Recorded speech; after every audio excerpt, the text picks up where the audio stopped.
Lucas, capítulo 20. E aconteceu num daqueles dias que, estando ele ensinando o povo no templo e anunciando o evangelho, sobrevieram os principais dos sacerdotes e os escribas com os anciãos e falaram-lhe, dizendo: Dize-nos, com que autoridade fazes essas coisas? Ou quem é que te deu esta autoridade? E respondeu ele e disse-lhes: Também eu vos farei uma pergunta. Dizei-me, pois, o batismo de João, que era do céu ou dos homens? E eles arrazoavam entre si, dizendo: Se dissermos do céu, ele nos dirá: Então por que não crestes? E se dissermos dos homens, todo o povo nos apedrejará, pois tem por certo que João era profeta. E responderam que não sabiam de onde era. E Jesus lhes disse: Tampouco vos direi com que autoridade faço isto.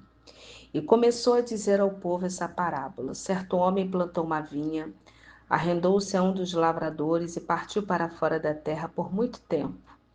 E no devido tempo mandou um servo aos lavradores, para que lhe dessem dos frutos da vinha, mas os lavradores, espancando, mandaram-no vazio.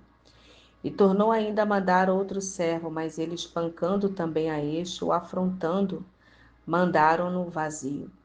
E tornou ainda a mandar um terceiro, mas eles, ferindo também a este, o expulsaram.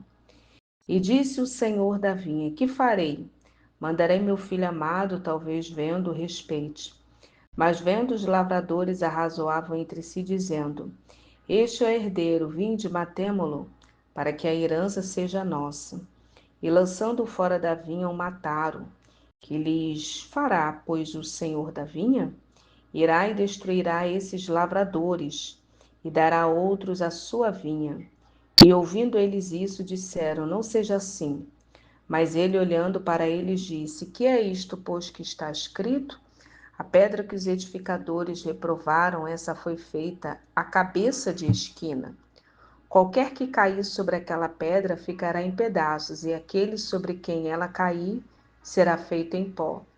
E os principais dos sacerdotes, os escribas, procuravam lançar mão dele naquela mesma hora.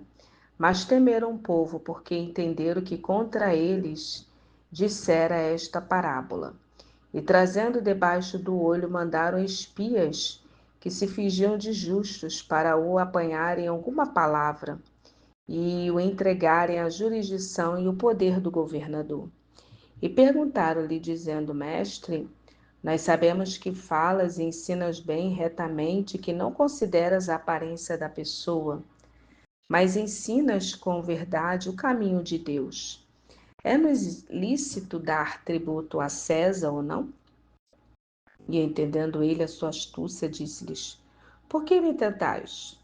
Mostrai-me uma moeda. De quem tem a imagem e inscrição? E respondendo eles, disseram: De César. Disse-lhes então: Dai a César o que é de César, e a Deus o que é de Deus. E não puderam apanhar em palavra alguma diante do povo, e maravilhados da sua resposta, calaram-se. E chegando-se alguns dos saduceus que dizem não haver ressurreição, perguntaram-lhe, dizendo: Mestre, Moisés nos deixou escrito que, se o irmão de alguém falecer, sendo esta mulher, e não deixar filho, o irmão dele tome a mulher e suscite posteridade a seu irmão. Houve, pois, 7 irmãos, e o primeiro tomou a mulher e morreu sem filhos. E o segundo e o terceiro também tomaram igualmente os 7. Todos eles morreram e não deixaram filhos. E por último, depois de todos, morreu também a mulher. Portanto, na ressurreição, de qual deles será a mulher para que os 7 por mulher a tiveram? E respondendo Jesus, disse-lhes: Os filhos deste mundo casam e se dão em casamento. Mas os que forem havidos por dignos de alcançar o mundo vindouro e a ressurreição dos mortos, nem hão de casar, nem ser dados em casamento, porque já não podem mais morrer, pois são iguais aos anjos, os filhos de Deus, sendo filhos da ressurreição. E que os mortos hão de ressurgir também, o mostrou Moisés junto da sarça, quando chamam o Senhor Deus de Abraão, de Isaque, Deus de Jacó. Ora, Deus não é Deus de vivo, Deus não é Deus de mortos, mas de vivos, porque para ele vivem todos. Repito, ora, Deus não é Deus de mortos, mas de vivos, porque para ele vivem todos. E respondendo alguns dos escribas, disseram: Mestre, disseste bem. E não ousavam perguntar-lhe mais coisa alguma. E ele lhes disse: Como dizem que o Cristo é filho de Davi? Visto como mesmo Davi diz no livro dos Salmos: Disse o Senhor ao meu Senhor: Assenta-te à minha direita, até que ponha os teus inimigos por escabelo de seus pés. Se Davi lhe chama Senhor, como é ele seu filho?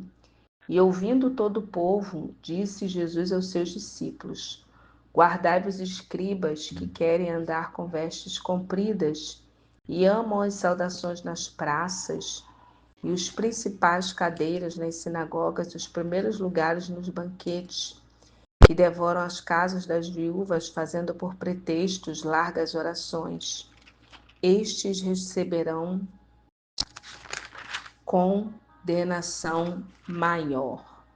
No capítulo 20, no versículo 34 em diante, a declaração de Jesus não significa que os salvos não reconhecerão seus entes queridos no céu. Significa que não se deve pensar no céu como uma extensão da vida terrena. Os relacionamentos nessa vida são limitados pelo tempo, pela morte e pelo pecado. Nós não sabemos tudo sobre a vida que teremos após a ressurreição, mas Jesus afirma que os relacionamentos serão diferentes daqueles nos quais estamos acostumados aqui agora. Os saduceus se apresentaram a Jesus com uma pergunta capciosa. Não crendo na ressurreição, queria que Jesus dissesse algo que pudessem refutar. Mesmo assim, Jesus não ignorou nem desprezou a pergunta deles. Respondeu-a, foi além e chegou à questão real. Algumas pessoas podem fazer-lhe perguntas difíceis relacionadas à religião, tais como: se Deus é amoroso, por que permite que as pessoas morram de fome? Ou se Deus sabe o que eu vou fazer, será que realmente tem um livre-arbítrio? Se lhe fizerem tais perguntas, siga o exemplo de Jesus. Primeiro responda com o melhor da sua habilidade, depois procure a cerne da questão, para que a pessoa possa ser o sofrimento devido a uma tragédia pessoal, a dificuldade de tomar uma decisão e etc. A pergunta é frequentemente um teste e não uma habilidade de responder a questões difíceis, mas de sua disposição para ouvir e importar-se com quem a formulou. Lembre-se que Deus lhe dará sabedoria. Oremos. Senhor, tu disseste na tua palavra que o Senhor nos chamou para a santificação e não para a impureza. Senhor Deus, tu nos escolheu para sermos santas e irrepreensíveis diante de ti. Sabemos que somos lavadas, purificadas e santificadas pelo sangue de Jesus. Tu colocaste em nós a tua retidão e capacita-nos para que nós pudéssemos nos revestir em justiça e retidão. Continua a nos purificar pelo poder do teu Espírito. Ajuda-nos a nos apegar ao bem, a nos mantermos pura. Senhor, nos ajuda a nos separar de qualquer coisa que não seja santo. Não queremos desperdiçar a nossa vida com coisas que não têm valor algum. Dá-nos o discernimento para reconhecer aquilo que é sem valor e removê-lo da nossa vida. Ajuda-nos a não nos entregar a coisas impuras, e sim a escolhas aquelas coisas que cumpram os teus planos para a nossa vida. Capacita-nos para que nós possamos fazer o que for necessário a fim de erradicar da nossa vida aquilo que o Senhor não tem de melhor para nós. Mostra-nos como destruir os ídolos da nossa vida e eliminar qualquer fonte de pensamento impuro, como programas, filmes, vídeos, tudo aquilo que não glorifica o teu nome, Pai. Queremos ser santas como tu és santo. Faze-nos participantes da santidade. e que o nosso espírito, alma e corpo sejam conservados íntegros.